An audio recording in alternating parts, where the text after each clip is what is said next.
Danganronpa. This is one of those franchises that has stuck with me for many years, and I mean this in every negative connotation I can imply. If you knew me in high school, you knew that I had a massive hyperfixation on Danganronpa, and it basically consumed all 4 years of my high school life, which is not something I'm proud of. But it has given me a very complicated mixture of emotions towards this franchise. On the one hand, there are many characters I still love and moments that still make me emotional.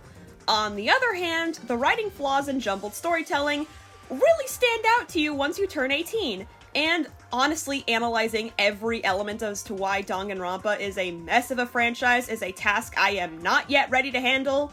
However, what I am ready to discuss is the turbulent and troubled tale of another aspect of Danganronpa, the fandom. To say the fandom of Danganronpa is infamous would be the understatement of the century. At this point, Danganronpa is up there with titans like Steven Universe, Voltron, and even Undertale in terms of well-known toxic fandoms, which is saying a lot. And I speak from 4 years of experience when I say the Danganronpa fandom is easily the most argumentative fandom I have ever been a part of. However, this isn't anything new. In recent years, there has been a rise in discussion regarding toxic fandoms. However, I think they are wildly skewed in their presentation. Nowadays, most fandom analysis videos on toxic fandoms tend to focus on the toxic part and imply that the fandom as an entirety is toxic. This has led to random fans of certain properties getting harassed for being in these fandoms, whether those fans are toxic or not, which is something I am not a fan of. It is an extremely black and white perspective to have on a topic that is significantly more complicated. But I must admit I do find the nature of toxic fandoms to be interesting, because there has to be a reason they become so infamous, which leads to the question, why? I want to understand what it is about Danganronpa that spawned such animosity and hostility. In what ways has the fandom left their mark on the internet? And most importantly, is the fandom as bad as its reputation? Well, that is what we're here to discuss. Let's dive into the despair-inducing world of Danganronpa. So, first off, we should probably discuss some core elements of the story for those not acquainted with the franchise. The story of Danganronpa surrounds the ultimate students and the killing games. Basically, in the main 3 games, students who are extremely talented in a specific field are placed into a game where the only way to escape the location they've been brought to is to kill another student and get away with it, in what is known as a class trial. Each of the main 3 games follow this format. There are also a variety of other pieces of media like a third-person shooter, an anime continuation, manga, and even stage shows. So, it's safe to say this franchise is quite famous, and where there is fame, there is a massive fandom. The Danganronpa fandom is very big, but interestingly, despite the franchise existing since 2010, the history of how the fandom grew is quite fascinating. You see, while Danganronpa Trigger Happy Havoc and Danganronpa Goodbye Despair released in 2010 and 2012 respectively, they were not officially translated into English until 2014. But that's not to say the franchise didn't reach the Western world until 2014, because the games were translated by fans prior to their official releases, primarily on Something Awful. And this is why I think the release of Danganronpa Killing Harmony is such an important point in the story of the fandom. Because unlike the first 2 games, the localization gap was significantly shorter. Now, granted it was still a several-month gap, but it's better than a 4-year gap. And speaking of Danganronpa Killing Harmony, boy, where do I start? In my opinion, this game in some way contributed to the frequent debates of Danganronpa's fandom. Now, the franchise as a whole is very contentious, but Killing Harmony is quite special, because Killing Harmony is really bad. I kid, mostly. But I do think the timing makes it clear that something happened because of this game. It was around 2018, a year after the game came out, that I noticed Danganronpa became more widely talked about in fandom spaces. To be fair, this could just be because a new main release led to a more active fandom. I also think the late 2010s was the time of a massive change in online fandom spaces. Musical.ly was rebranded into TikTok in 2018, which later became heavily associated with Danganronpa. However, considering the ending of Killing Harmony, I think the answer is more complex. And if you know how Killing Harmony ends, you probably know what I mean, but we'll get to that at some point.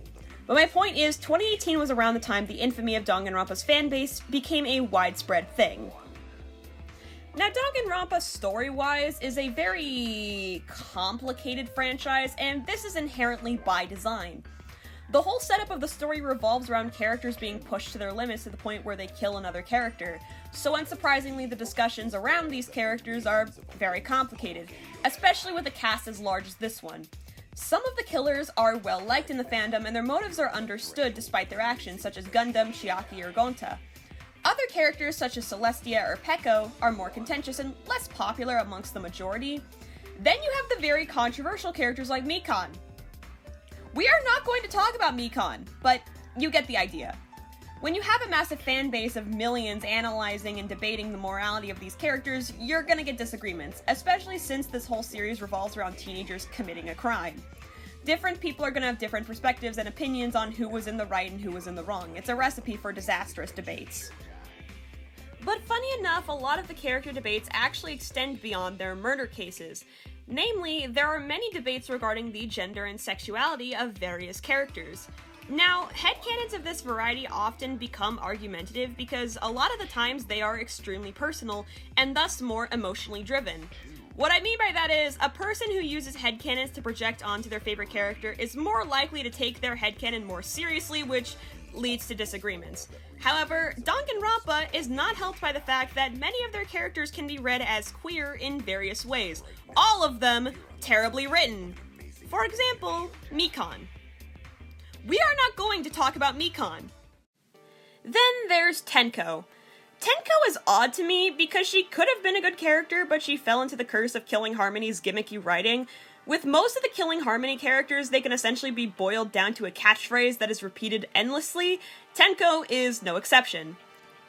Tenko's whole deal is that she hates all the male characters but loves all the female characters in the group, particularly Himiko. Because of this, Tenko is often believed to be a lesbian, with some spreading the notion that she was canonically a lesbian. As a result, people who ship Tenko with the male characters like Shuichi or Rantaro were often at the center of discourse because it was supposedly lesbian erasure.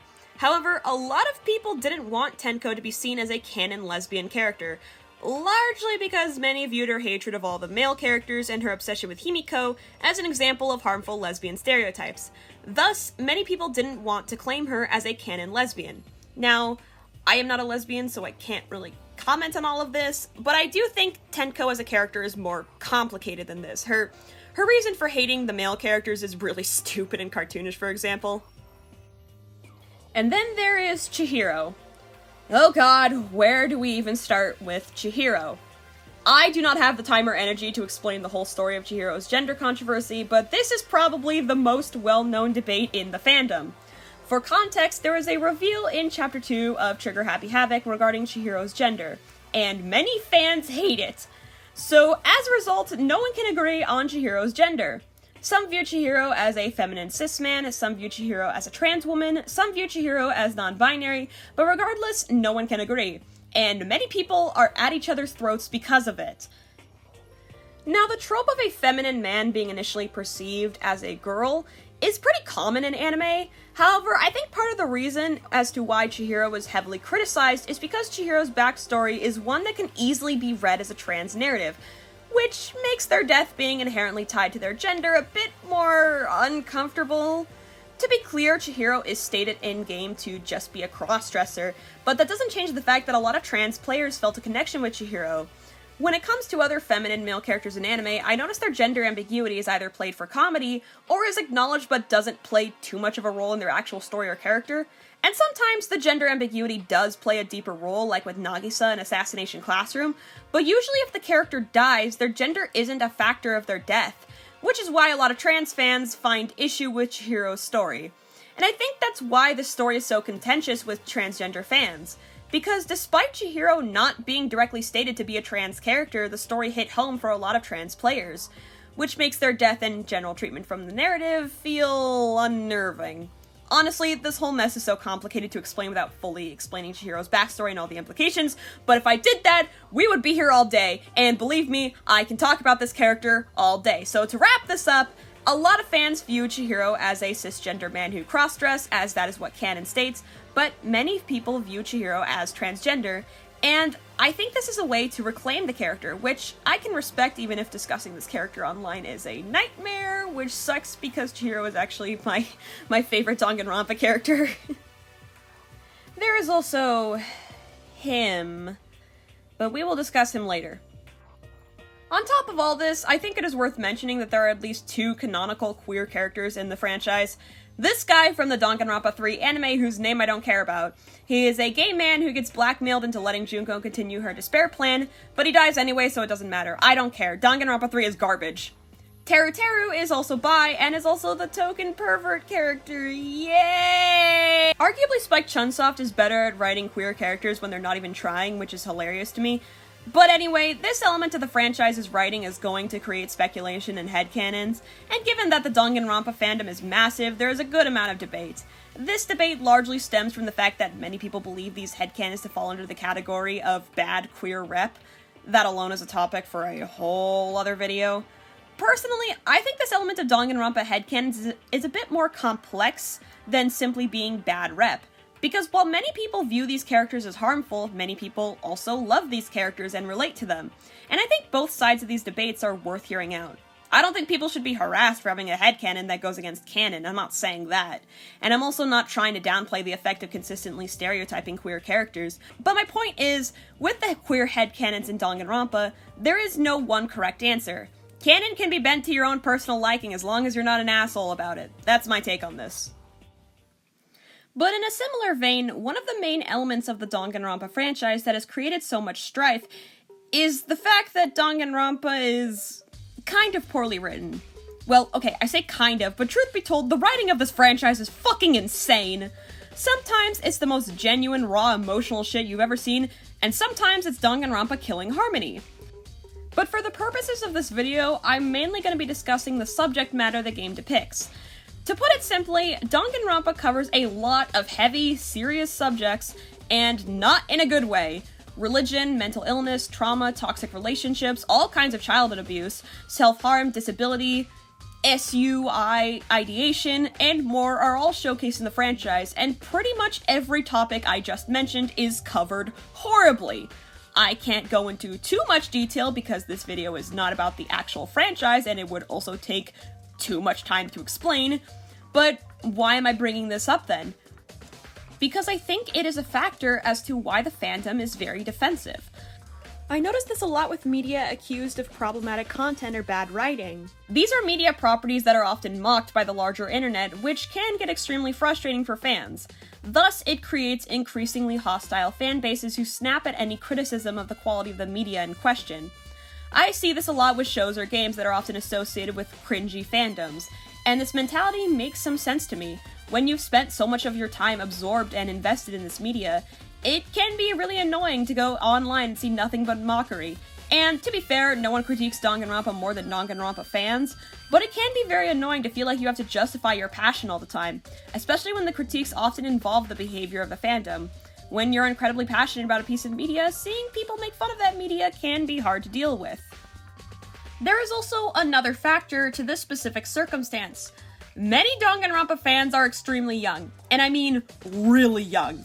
In my case, I got into Danganronpa when I was about 14, and a lot of active people in the fandom are teenagers. And teenagers, especially teenagers active in fandoms, are very passionate about their interests. So it's not too much of a surprise that the fandom took criticism of Danganronpa so seriously. And this isn't to say that the criticism was invalid. There is a lot of decent criticism to be made about these games. But to many young fans, the constant critiques were aggravating. I also think the fact that the fanbase was so young ended up causing a whole other issue. You see, in a lot of fan bases where the primary audience consists of young teenagers, but the source material contains adult themes, I notice it is common for the younger fans in question to be a bit tasteless. Danganronpa is a wonderful example of this. I vividly remember so many controversies surrounding fandom jokes that were deemed problematic or offensive because those jokes surrounded a serious subject matter that the games covered. And to be fair, this is not a Danganronpa specific issue. Many creepypasta stories, for example, are infamous for throwing in dark topics and handling them with little tact.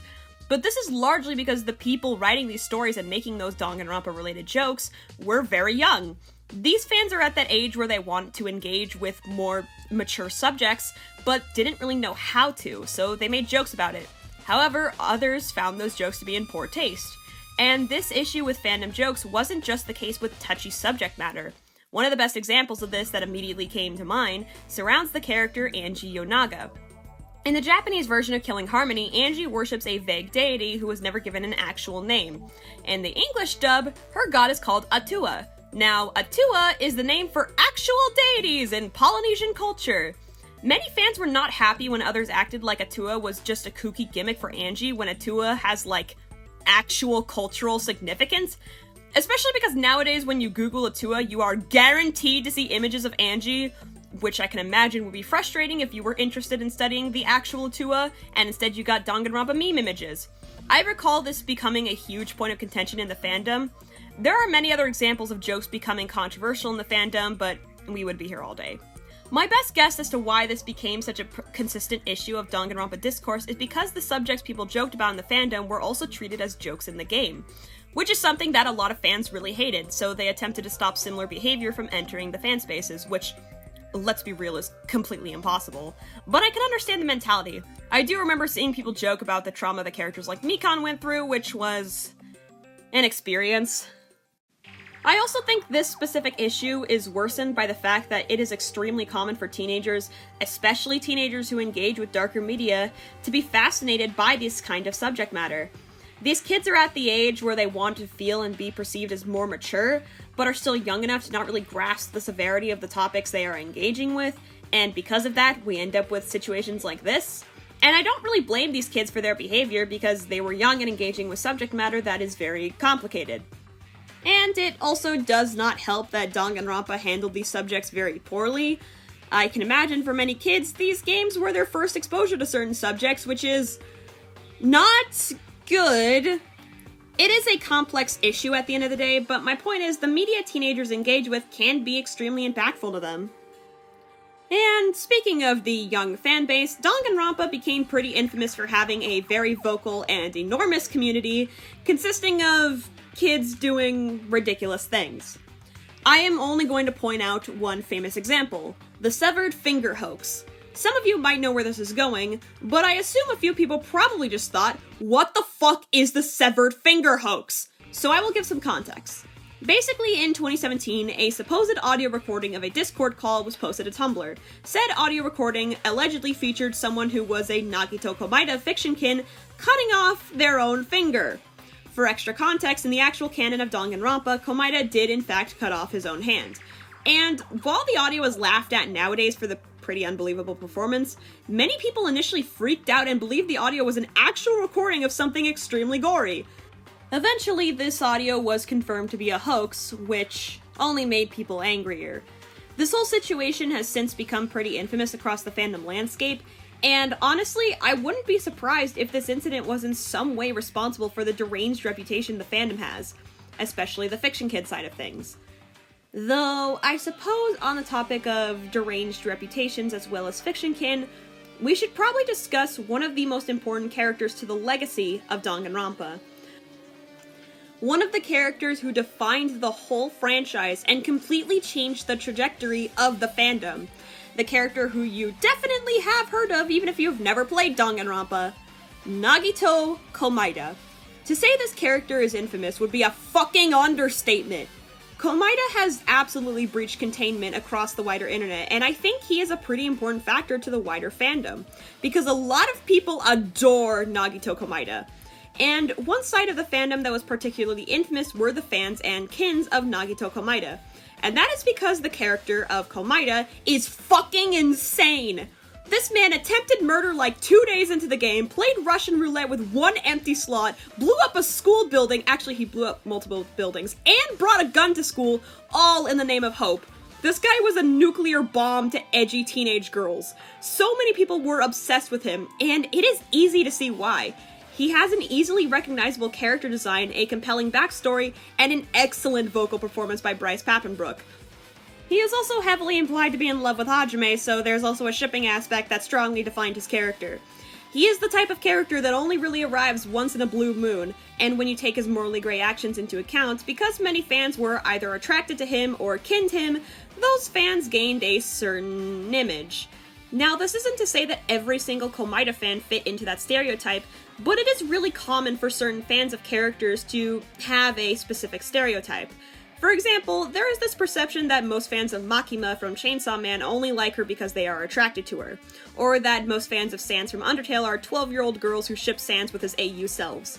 So a lot of people had this image of the obsessed Nagito fan who was a twisted fucking psychopath who tried to emulate him and faked cutting off their fingers. As a result, a lot of people inherently viewed fans of Nagito negatively, and obviously not every fan was like this, but this perception was so widespread it extended to outside the fandom perimeters too.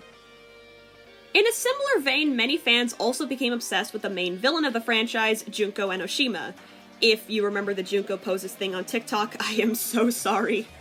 Junko was another character that many fans obsessed over and kinned, and especially cosplayed. Junko actually appeared in a Guinness World Record book for the most cosplayed video game character in 2018, and that was before the infamy of Junko TikTok cosplayers became so widespread. Though similar to Komaeda, Junko has an easily recognizable and iconic character design, a chaotic, goofy villain persona, combined with a wonderful vocal performance. It makes sense to me why she became such a popular character. She was the prototype for Gaslight Geiki Girl Boss. Much like Nagito, there was this perception of Junko fans who tried to emulate her, though in her case specifically through cosplay. There was a common stereotype of Junko fans being scary and deranged.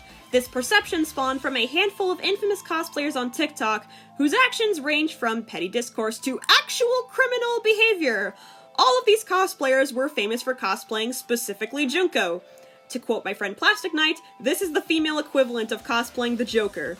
Of course, these cosplayers were a small minority, but the notorious ones really soured the reputation of anyone who cosplayed her. The third character that fans were notoriously not normal about was Kokichi Oma. Kokichi is basically just Nagito again, but worse this time. That sounds mean, but it is true. Kokichi is clearly just another attempt at a chaotic, morally gray antagonist with secret goals, and because of that, Kokichi was also really popular while also being contentious in the fandom. Many people found him really annoying, while other people found him super compelling, and similarly to Komaeda and Junko, his fans were pretty infamous.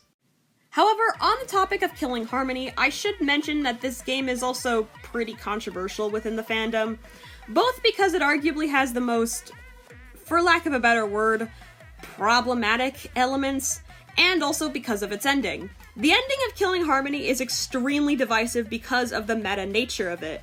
Many felt that the ending was uncomfortably targeted at the fans, and it created this huge debate as to what the ending truly even meant. And to be clear, the ending itself has a stupid cop-out in the last bit of the game, so we have no idea what the actual point of this whole ending was, and it sucks. It's pretty obvious by this point, but I am not a fan of the ending. In fact, it basically tainted the entirety of Killing Harmony for me. But at the same time, many think the ending is actually a genius critique of fan culture and the nature of the Danganronpa franchise. But because of this disagreement, Killing Harmony as a whole is at the center of a lot of arguments regarding the writing and the ultimate message of the game. Especially considering this twist felt like such a massive slap in the face to the people who spent years on this franchise. Honestly, the hardest part of making this video is keeping it focused on the fandom and not launching into a rant about the actual games. Maybe one of these days we will discuss the whole franchise, however, that will be a long while from now. But, for now, let us discuss the ultimate force of debates, drama, discourse, and despair in the Danganronpa fandom, the shipping scene. Unsurprisingly, the shipping in this fandom is an absolute monster. I have touched on shipping stuff many times on this channel, and I have briefly touched on Danganronpa ships, but the thing is, there are many complex facets of this specific fandom's shipping. For one, there is the issue of problematic shipping. Now, this topic is a massive can of worms in all fandom spaces, but in the case of Danganronpa, because many of the characters are morally gray and a good chunk of them have committed murder, many people argue against specific ships that they believe to be toxic or abusive.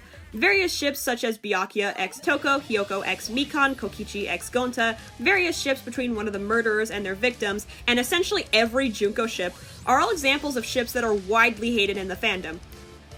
And in all fairness, all of these ships concern characters who have negative or manipulative relationships with each other, and while I can attempt to conceptualize justifications for some of these ships, I'm definitely at least raising an eyebrow to anyone who unironically ships Junko and Mikan, for example. But I noticed that many people in the Danganronpa fandom also seem to be afraid of shipping anything even slightly problematic. There are many ships I can think of that are nowhere near as bad as some of the ships I just mentioned, but I still saw people claiming they were toxic ships. One example that immediately comes to mind is Band-Aid, the ship between Mikan and Ibuki. Side note, this ship name is amazing, and whoever coined it was a genius. Now, this is arguably the most popular ship for both Mikan and Ibuki, but I vividly remember people criticizing it because of some offhanded dialogue from Ibuki, and the fact that Mikan did, kill Ibuki. Though, I think some fans give Mikan a pass because she was in her brainwashed mindset and Ibuki is still alive because of them being in a virtual world, long fucking story. It is important to mention that a lot of ship content for Danganronpa ships are in some way canon divergent. They often feature the characters in more wholesome slice-of-life scenarios where the events of the game didn't happen, or they got a chance to actually be happy together, Band-Aid being an example of that. Another ship that some have criticized is Kuzu-Peko, the ship between Fuyuhiko and Peko. Despite being one of the most popular ships in the fandom, I have also seen many people criticize the relationship between these two. The reason being the fact that Peko is basically subservient to Fuyuhiko and views herself as a tool for him. However, Fuyuhiko does not see her that way, but because of the imbalance in their dynamic, many have criticized the ship. People also feel that the ship undermines Peko as a character considering she believes she is nothing more than a tool for Fuyuhiko, so some people feel that a romantic relationship would only worsen that. Not to mention, many people don't like it when a character, especially a female character, is basically boiled down to her relationship with a male character. Though I do think many fans enjoy the ship because of the complexity in the relationship. The two are canonically close, and unlike most Danganronpa characters, they knew each other before the events of the games. While I don't care for the ship personally, I can understand why people find it compelling, and from what I've seen, most of the people who ship it actually want to give Peko more development. I honestly think this is a fascinating example of the various different mindsets people have when it comes to shipping, and the relationships they find interesting. In a similar vein, many have also criticized Tenmiko, the ship between Tenko and Himiko. I briefly touched on Tenko's obsession with Himiko, but this fixation is a major reason as to why many don't like the ship, despite it being one of the most popular fem-slash ships in the fandom.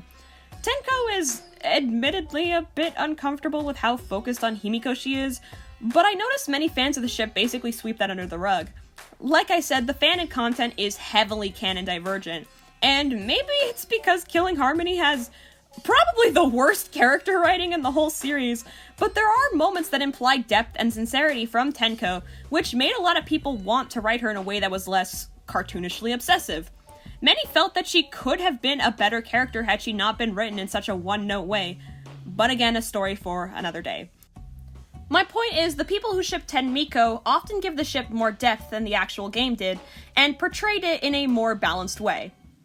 Another issue in the Danganronpa fandom concerning the ships are the various ship wars. These ship wars primarily concern the major characters in the franchise. Now, I'm not gonna go into extensive detail about these ships because of future reasons, but I will at least give brief explanations. The biggest ship war in the Danganronpa fandom is easily Hinanami and Komahina, those ships being Hajime x Chiaki and Hajime x Nagito respectively. So basically, Hajime x Chiaki is a very wholesome ship that many view as canon. Well, it's not exactly canon, but it is one of the closest things the franchise has to a canon ship.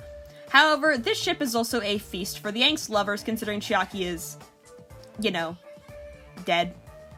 On the other hand, Hajime and Nagito have a very complicated and thematic dynamic going on throughout the whole game. Plus, Nagito is pretty heavily implied to be gay given the way he talks about Hajime, but also because Nagito is an antagonistic presence for most of the game, there is the enemies to lovers angle to the ship compared to the friends to lovers dynamic of Hinanami. Both of these ships were extremely popular in the fandom, but at the same time, the two sides of the fandom were often pitted against each other. Interestingly, the poly ship between Hajime, Nagito, and Chiaki was also pretty popular. I've mentioned before on this channel that poly ships are often made to avoid shipping arguments, but I think this ship also has an interesting dynamic considering all three characters are in some way symbols of hope in the franchise. Character parallels and foils, my beloved.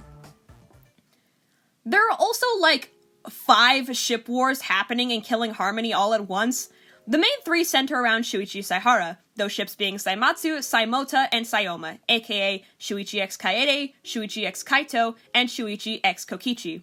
These 3 ships are all pretty popular in the Killing Harmony side of the fandom specifically. Saimatsu is very similar to Hinanami, being a relatively wholesome relationship with a side of angst. So is Saimota, though these two spend significantly more time together throughout the course of the story. Sayoma is very similar to Komahina, being a ship between an antagonistic character and the main protagonist with a lot of subtext. Plus, one represents the truth and the other represents lies, but in the future, we will discuss these ships in more detail. Overall, I think it makes sense as to why the shipping scene in this fandom is so insane. It's a similar reason as to why the My Hero Academia and Sonic fandoms have notorious shipping spaces. A large fandom combined with a massive cast of characters creates a lot of discourse. Plus, the darker nature of a lot of these relationships impacts a lot of ships. So, ultimately, at the end of the day, the Danganronpa fandom is not all too different from many other franchises that have a bad reputation. There are reasonable explanations behind a lot of the behavior seen in the community, but what is there left to say about this series? Well, I honestly have a lot to say. I am saving a lot of my thoughts on the actual games for videos I want to make in the future, but I have a lot of emotions regarding these games. While they are flawed beyond belief, I still feel a connection to them. And I am not the only one. If there is one thing that I can say about the fandom, is that a lot of the people involved are talented as fuck. There is so much amazing fan content for these games. From fan fiction, to fan art, to fan characters, to fan animations, to fan songs, to full fan games, to fan edits. Holy shit, the fan edits are really good. These editors are extremely skilled. This is the side of the fandom that no one talks about, and it makes me sad. For every shipping discourse or problematic cosplayer, there are like 10 amazing creators who are wonderful and passionate and kind. This community is insanely enormous. There were and still are horrible people in the fandom, that is undeniable. But the people who make this fandom and should define it are the amazing artists who deserve more recognition, because they are the true symbols of hope in this wild and chaotic community. It is strange to think about Danganronpa nowadays. This franchise defined 4 whole years of my life. It was one of my favorite pieces of media ever at the time. It still makes me emotional to this day, and sometimes I look around my room and I see distant remnants of my old hyperfixation. Fan-made merch I was gifted, shirts featuring the characters at the back of my closet, figurines on my shelf that I got for Christmas, the faded stickers on my old Chromebook, the wig I wore for Chihiro cosplay. Maybe I am just sentimental, but I think to some degree I always will have a soft spot for this series, no matter how shitty it was, and I don't think I'm alone in that. It was a source of hope for many people, and even if it created some despair along the way, that hope will still remain, no matter what. Maybe it wasn't the best source of hope, but I still can't bring myself to completely despise the franchise. It's complicated. But hey, so is the fandom. I will never deny the fact that the fandom had a lot of terrible elements. That is a fact. But we should also give appreciation to those of the fandom who are passionate and genuine, because they are ultimately the true stars of this fandom.